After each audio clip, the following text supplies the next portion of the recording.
कोशिकांग, कोशिका के अंगों के बारे में अपन पढ़ रहे थे। तो पिछले वीडियो में अपन ने पढ़ा था कोशिका का अंग लाइसोसोम। लाइसोसोम के बारे में अपन ने पढ़ लिया था। फिर देखो कोशिका के अंगों में अपना नेक्स्ट नंबर आता है माइटोकॉन्ड्रिया। तो माइटोकॉन्ड्रिया होता क्या है देखते हैं इसके बारे में।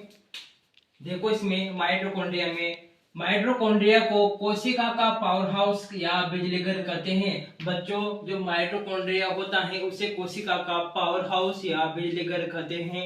फिर देखो इसमें दोहरी झिल्ली युक्त कोशिकांग। जो बच्चों जो माइटोकॉन्ड्रिया होता है वो एक दोहरी झिल्ली युक्त कोशिकांग है। फिर देखो बाहरी झिल्ली छिद्रित होती है। जो माइटोकॉन्ड्रिया होती है उसकी बाहरी झिल्ली छिद्रित व आंतरिक झिल्ली वलित होती हैं बच्चों। फिर देखो यांत्रिक कार्य के लिए एटीपी के रूप में ऊर्जा संचित होती है।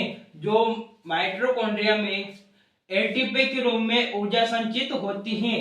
फिर देखो प्रोटीन का संश्लेषण भी इसी में होता है। जो कोशिका में जो प्रोटीन का संश्लेषण होता है वो भी माइटोकॉन्ड्रिया द्वारा ही होता है। फिर देखो इसके बाद देखो माइटोकॉन्ड्रिया का स्वयं का डीएनए व राइबोसोम होता है।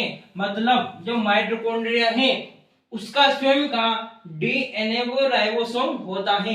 फिर देखो इसके बाद में कोशिका के अंगों में अपना अगला पॉइंट आता है प्लास्टिड। प्लास्टिड होता क्या है देखते इसके बारे में। केवल पादप कोशिका में उपस्थित होता है। तो बच्चों ये जो प्लास्टिड है वो केवल पादप कोशिका में उपस्थित होता है, जंतु कोशिका में यह उपस्थित नहीं होता है। फिर देखो इसमें स्वयं का डीएनए व राइबोसोम होता है। उसी प्रकार देखो जिस प्रकार माइटोकॉन्ड्रिया का स्वयं का डीएनए व राइबोसोम होता है उसी प्रकार जो प्लास्टिड है कोशिका का अंग उसमें भी स्वयं का डीएनए व राइबोसोम होगा। फिर देखो इसमें जो प्लास्टिड है बच्चों वो भी दो प्रकार के होते हैं। कौन कौन से देखो इसमें क्रोमोप्लास्ट यानी कि रंगीन, इसका कोई रंग होगा क्रोमोप्लास्ट का। और दूसरा देखो ल्यूकोप्लास्ट रंगहीन या श्वेत, इसका कोई रंग नहीं होगा यानी इसे अपन श्वेत भी बोल सकते हैं। फिर देखो इनके बारे में देखते हैं बच्चों। जो क्रोमोप्लास्ट है उसमें देखो क्रोमोप्लास्ट में देखो क्लोरोफिल वर्णक युक्त जो क्रोमोप्लास्ट है वो क्लोरोफिल वर्णक युक्त होता है जो कि प्रकाश संश्लेषण के लिए आवश्यक है।